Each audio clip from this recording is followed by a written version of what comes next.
Hey guys, my name's Crystal Kenny, and I'm in love with creating. All things artistic and imagination involved. I'm an American girl who chased her creative dreams all the way to Paris, France, making a living using photography.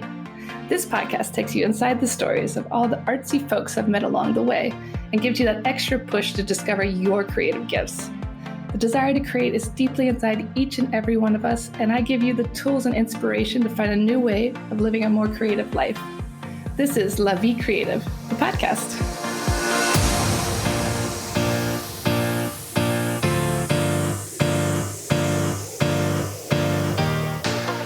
Today on the show, I interview American in Paris, Jenni Lepoutre. She's originally from Ohio, but has called Paris home for a long time now, working in all types of cafes and even for Lepoutre. She's a pastry chef that's now opening her own cafe. We talk about how France has changed her life. So welcome to the show, Jenni. How are you doing today? I'm great. Crystal, how are you? I'm good. It's so nice to finally interview you. I got to visit you at a little cafe down the street from my house many times and enjoy all your treats. And it's so nice to finally share your story. It's a pleasure to be on with you today. I got to read a little bit about you before, just to prep for our interview here. And you are one of 13 children. And I was like, yes. Wow. And you grew up in a small town in Ohio, and now you're in Paris about to open your own bakery. I mean, walk me through this whole history. Tell me a little bit about where you grew up and what brought you to Paris. Well, if anyone would have asked me when I was little or told me that I was going to be living in Paris someday, I would have never believed them, first of all. I grew up in a town called Farmersville, Ohio, which when it basically anything that comes to mind when you hear the name Farmersville, that's exactly what Farmersville is like. It's very small. And yes, I'm 12 of 13 children. My mom always wanted a big family, big Catholic family. She said she always wanted 12, and then she ended up with a bonus, my little brother. So she always referred to us as her baker's dozen, which I think is kind of funny that I ended up becoming a pastry chef later on in life. And I grew up always baking with my mom, and always she had a big garden, and she really focused on, she's not what I would say an amazing cook, but she really enjoyed the process of cooking. She has tons of cookbooks, and she was always recreating recipes from my grandmother's and from her family. And so that just kind of got passed on to me. And I think that's where my passion for baking and cooking and food came from. And then sorry, I didn't hear you very well there. No, I said I can imagine a lot of mouths to feed in that family. So she had a lot of cooking to do and farming. Well, we used to make jokes. We used to make jokes that people would say, "Oh, how did they feed everyone?" And how big was your dining room table? And I said, "Yeah, we had a really big table. We had to share one fork." People were like, "Really?" Which is not true. Yeah. No. So walk me through. You grew up in this big family, and then you grew up, and then what happened from there? Well, I went off to college, and I tried pursuing a lot of other paths first before becoming a pastry chef. Originally in high school, I was very interested in biology and science, and a lot about oceanography as well. And so I was convinced that I was going to go off to school and become this biologist and save the planet. And then I realized how much chemistry was involved in an actual biology degree. And I wasn't a big fan of chemistry, which is really funny because baking is essentially chemistry. So I changed paths a few times, and I finally graduated from Ohio University with a degree in communication and a focus on audio production, which I didn't really use very much. I started working for the Bose Corporation while I was still living in Ohio. And then a little bit later, I moved to Massachusetts, continued to work for them, a couple more career changes. And then I ended up working for a publishing company. And then in 2008, when they had the big economic downturn in the US, I lost my job. I got eliminated or laid off. Yeah. And at that point, I was already starting to realize that I wasn't in the right place, that I really had this calling to do something else. I loved baking. I loved cooking. I had started taking some recreational classes just for fun at the Cambridge School of Culinary Arts in Boston, Massachusetts, you know, and each time I take one of those classes, I'd walk out feeling so light and excited and just like all my cares had gone away, you know, and it was like this, it just felt right, you know? Yeah. And so as soon as I lost my job, I was like, you know what? This is the sign. I'm going to go off to culinary school. I'm going to change everything. And Wow. so I did. That was super brave. Like you've done so many other things before. I love how you went to like marine biologist to like a baker. It's so wild, like that process.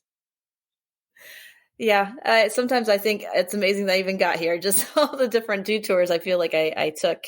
But yeah. And then I ended up in Paris because I had happened before, a couple years before I had lost my job when I was still working in the publishing company. I had a random meeting with a handsome Frenchman in a bar in Boston.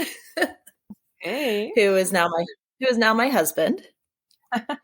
I love And so yeah, so when I lost my job, I hadn't seen him in 2 years, but we'd always kind of been a little bit in contact.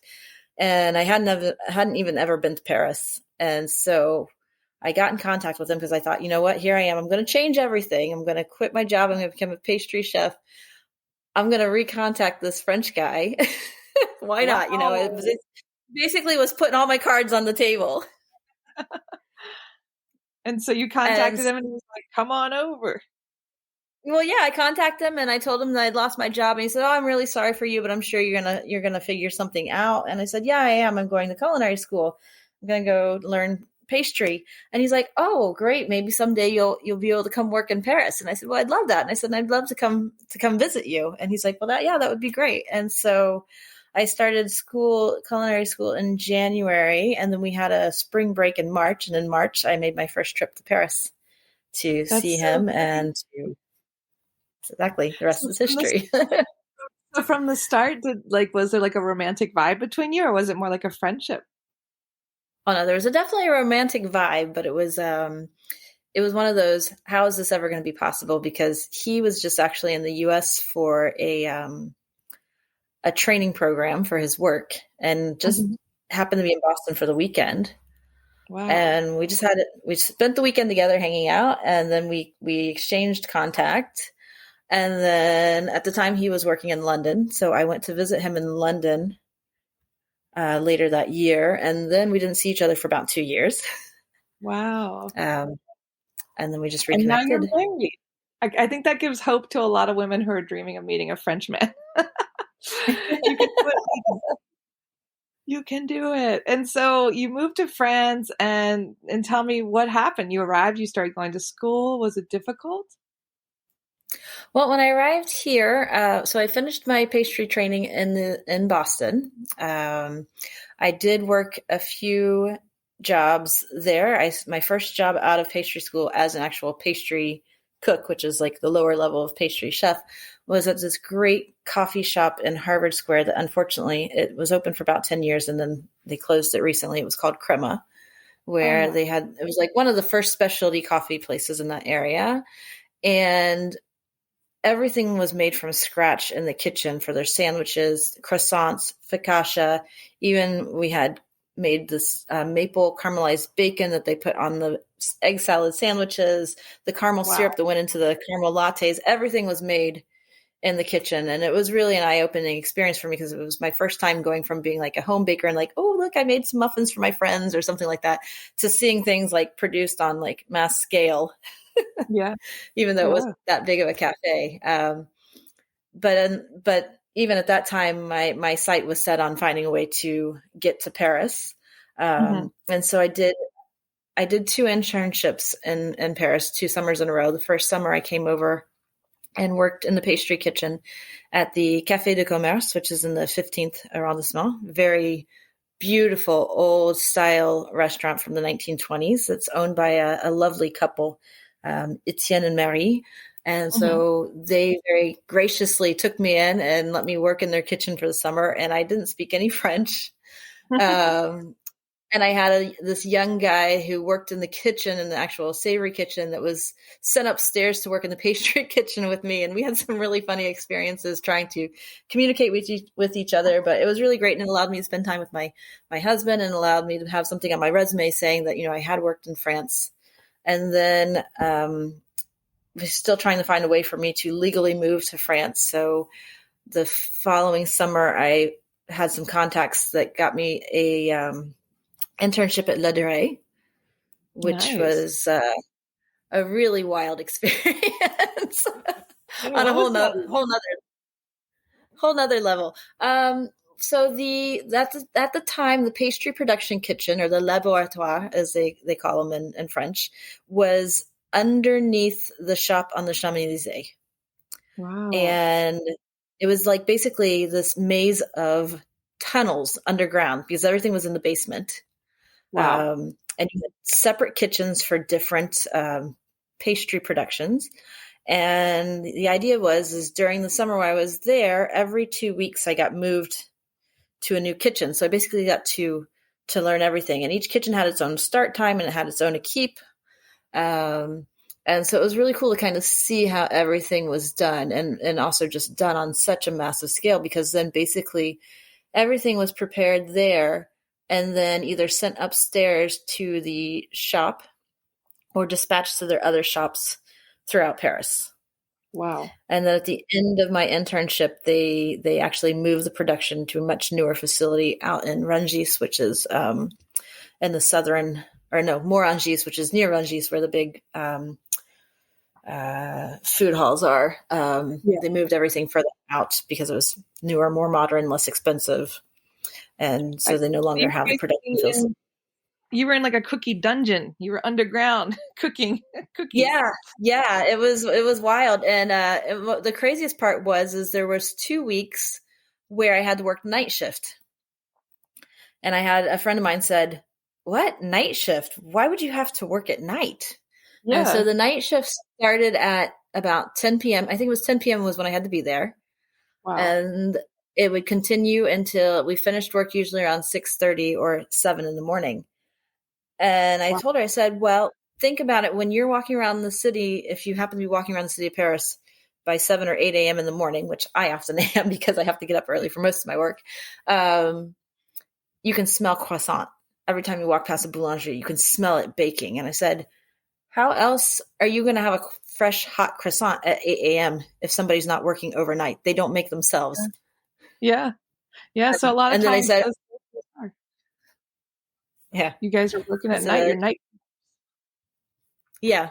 So the night crew basically took all the stuff that had been done. The day crew spent a lot of time preparing all the components, Mm-hmm. and the night crew basically finished putting everything together, making it look pretty, dividing it up onto trays, and then making sure that got dispatched to the right shops. And did you find from working at Lepoutre, like, is there something that they're really doing that's really special or different about their macaron? I mean, they're like one of the biggest macaron sellers in France and the world. I mean, is there something special going on there? So here's the biggest disappointment of my whole my whole Lepoutre story was the macarons were not made in that laboratory. They were made already out in Morangis. So I never actually made a macaron Oh no. there. But that being said, they are considered to be the great grandfather of Lepoutre, or whatever it was considered the creator of the French macaron as we know it. Wow. Originally, a long time ago, macarons was just this. It was just one cookie, Mm-hmm. and then apparently it was Lepoutre who decided to sandwich them together and make the Okay. macaron as we know it today. And so they use the same recipe. They've been using it for years. So I guess that's what makes it special. And it's just, I think, they've got a nice style. They've got their Mm-hmm. whole, their colors. It makes me think very much about Marie Antoinette and Versailles and with their marketing and their style and their design Yeah, and their it's very flavors. regal. They're very classic. Yeah. Yeah, yeah. The colors are very nice and like you said, classic. Wow. So Hmm. you've worked at a lot of big places. I mean, you've also worked at some of my favorite coffee shops like KB Yeah. and you've been all over the city. I mean, just doing these things. Can you talk a little bit about like some of the biggest difference you've seen in pastry cooking in America versus France? Like, what are some things that really stood out to you as far as how are things done? Um, I think it's the same differences that you find between French production and American production of pastries is the same when it comes to comparing a lot of aspects of French life versus American life. Hmm. Um, they definitely do try to. At Lepoutre, it was very much like working in a factory, churning things out, getting things done, as quickly as possible, not wasting time.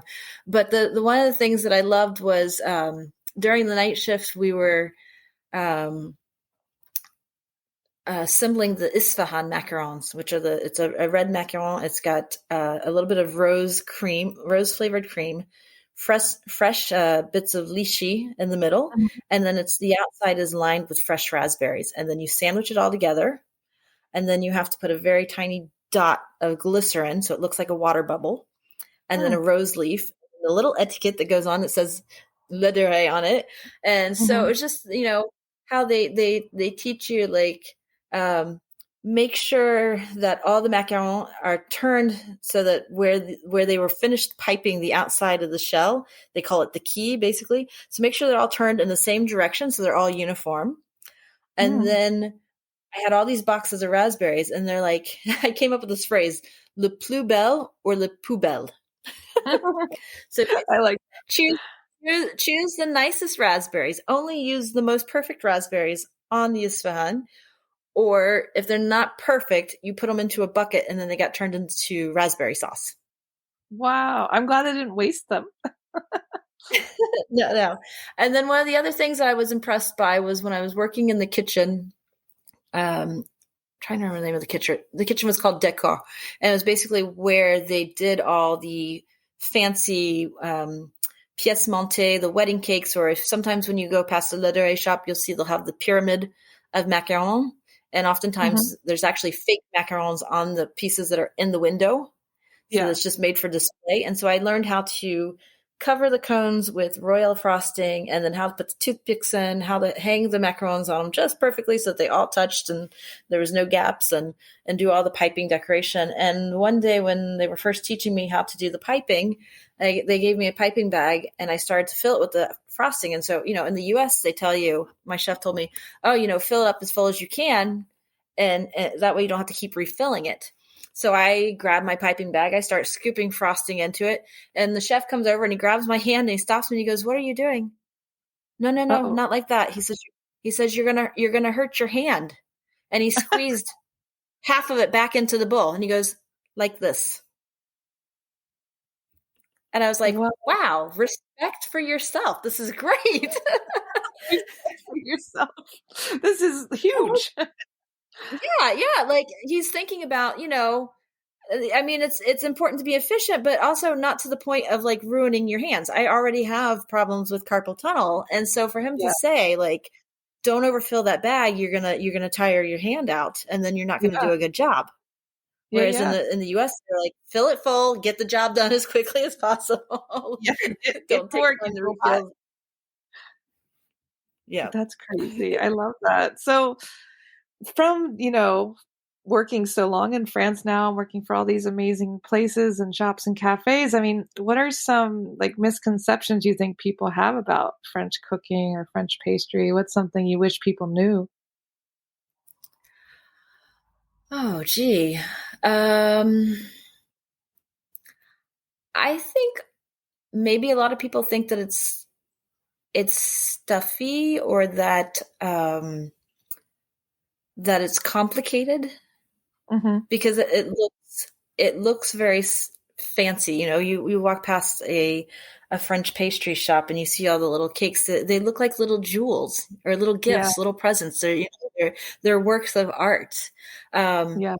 but I think that what you need to realize is while they look really nice, generally, most French chefs are really looking to just use good quality products and that's another thing is a lot of people say or have noticed that French pastries tend to be a lot less sweet than Hmm. American pastries because they sugar can, if you put too much sugar in something, eventually you're only just going to taste the sugar. It's going to mask all the other flavors.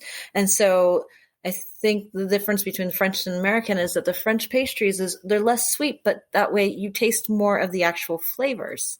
So Yeah. while they look really complicated and fussy, there's a very simple idea behind it of wanting it to be, you know, true to the taste of the products. Like if you put strawberries in there, use the strawberries. If you're using the raspberries, use the best raspberries. Mhm. Don't try to make it more complicated, even though it may look complicated. I don't know if that makes sense or not, but it's kind of Yeah. It's like just like simple if ingredients you that ever are like the finest. yeah, use good ingredients and while, yes, the French have lots of, really fancy pastries in their pastry shops, it doesn't mean that they don't have a taste for simpler things too, because I know plenty of French friends whose kids, their grandparents or their mom, they have this recipe for this chocolate cake, very basic chocolate cake. Doesn't look like much, but Mhm. it's the best chocolate cake, and that's what the kids want. My sister-in-law, actually, her kids, I take a fancy cake to my family gatherings, her kids won't touch it. It's too fancy for them. That's funny. So she always has to bring her own chocolate cake, which is a very plain loaf of chocolate cake, but that's what Yeah. makes them happy. So, Yeah. they can be Yeah. complicated, but there is a simplicity to it as well.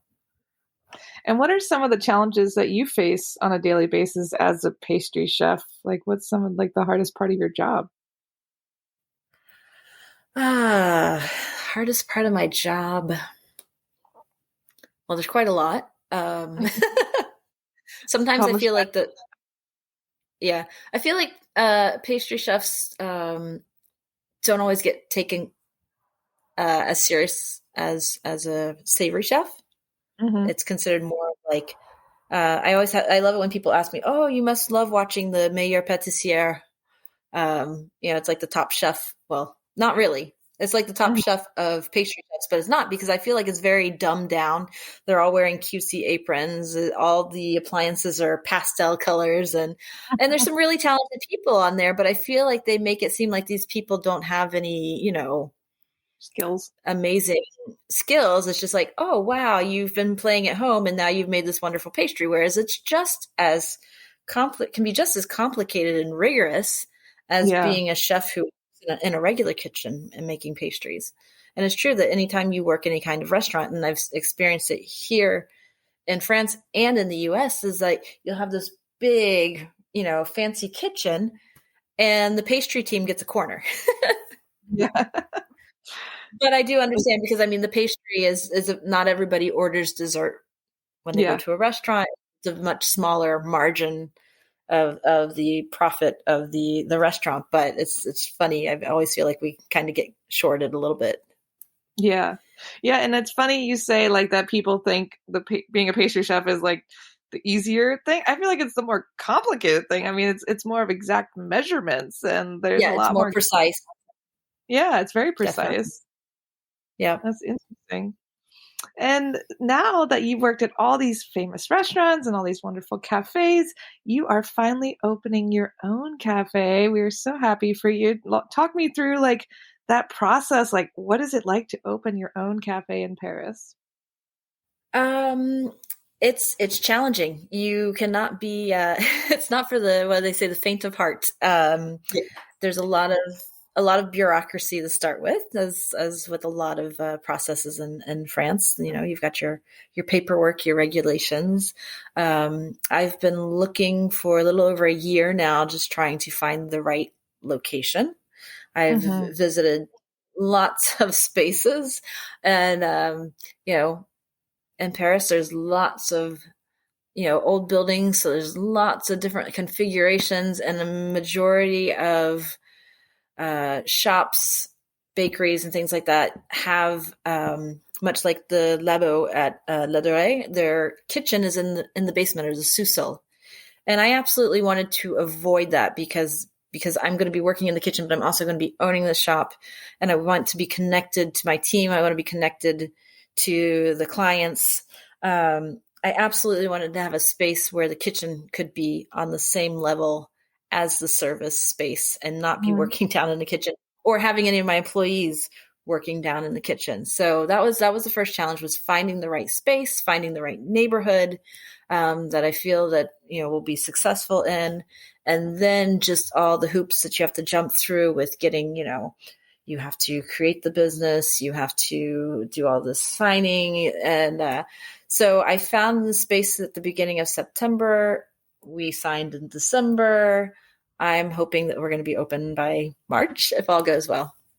That's amazing. It's so exciting. And I've heard other people who open restaurants and cafes talk about all the hoops you have to jump through. Like, it's just part of living in France. There's a lot of bureaucracy, but in the end, like, how do you feel? Like, are you super excited to finally have your own place? I mean, coming from that little town in Ohio and now having your own pastry shop in Paris. It's a bit mind-blowing for me. The day after we signed all the paperwork and actually got the keys to the shop, and we're like, yes, it's ours, because it's not just my shop. I have two wonderful business associates who are in this with me, so I can't take all the credit. I will do most of the baking, but they are going to be playing much other important roles as well, helping with the business and all that, and working in the shop as well.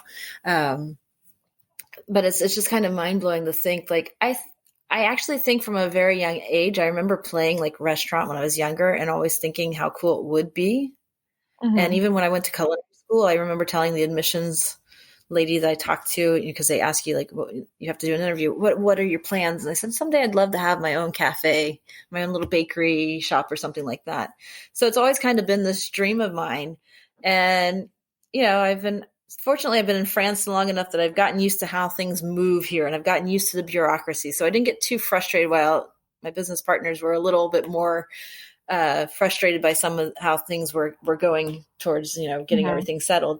But when we finally got through all of it and we signed, and I got home and I was talking to my husband, and I just burst into tears. It was a big stress relief cry of, like, it kind of hits you like, my dream is coming true. And how many people actually, get to this moment that I have this amazing opportunity, that I've met the right business people.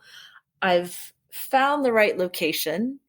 I already have a great client base, very supportive client base, very great friends that, to be able to start off on this new adventure with.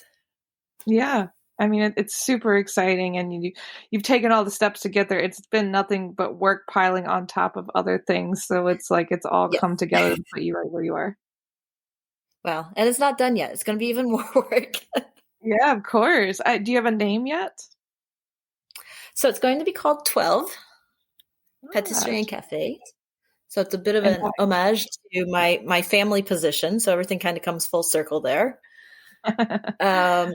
And it's also very convenient because the location, the street number is 12, Rue Girando in Paris, the 9th arrondissement. And it happens to be this year. It's been 12 years since I've been in Paris. So there was a lot of little signs there along the way that have kind of pointed to the name for me. I like that. That made it easier for you, 12. And it's easy to remember, too. Yeah. Exactly. We need that too. And how would you define creativity? How would I define creativity? I'd say it's a way of thinking about things. Maybe thinking differently than others, or, thinking outside of the box. Yeah. Trying things differently. Or trying to do things. Yeah.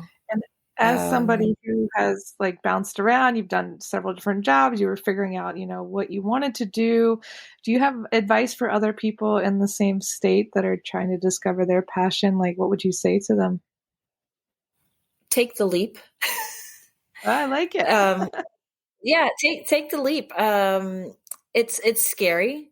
I mean, I took the leap 12 years ago when I moved to France. I mean, I knew my husband, but I left behind a great community in Boston where I'd lived for 6 years. I took the leap. I moved here, and now I've created a wonderful community, family, friends here as well. And now I'm taking another leap into launching this business. I mean, I've been running my own business as an entrepreneur on the side, but now actually signing a lease and taking on that financial commitment and committing to having a fixed space and going to have fixed hours and eventually going to have to hire people. It's a bit intimidating, but if you don't do the scary things, you're not going to be able to move ahead. Things are going to be scary, but it's going to be worth it. So take the leap. There's a quote that somebody I used to live with, I don't know, one of my roommates had. It was on a magnet on the refrigerator, and it said, "Leap, and the net will appear." Yeah. And so, yeah, that's my best advice for people is just go for it. If it's something that you've been dreaming about, I mean, the worst thing you have to lose is just to stay in one place and never try it and always have that regret of what if. Yeah. So that's try great advice. Yeah. Take the leap, the net will appear. Have faith, right? Yeah. And so there's a couple times where I'm just like, what am I doing here? I'm going to open a cafe in Paris. This is crazy. But if I don't try, I'll never know. Yeah. I think that's a great note to end on. And where can people connect with you online and learn more about your cafe or order a cake from you? And she makes beautiful cakes, guys. Oh, I loved making your birthday cake for you. It was so fun. So you can find us on Instagram at 12.paris. And we can also share that in the show notes so people can click on it and check it out. And Jenni, thank you so much for chatting with me today. I can't wait to visit the cafe and try some of your new treats. And I hope you have a great first year of business. Thank you, Crystal. It's been lovely talking with you. And I can't wait to see you and have some cake and coffee together. Thanks so much for tuning in to La Vie Creative. You can find more information on MissParisPhoto.com. And if you enjoyed this show, please feel free to share and spread the word for all my creative guests. We have the power to help them to keep doing what they love. See you next time.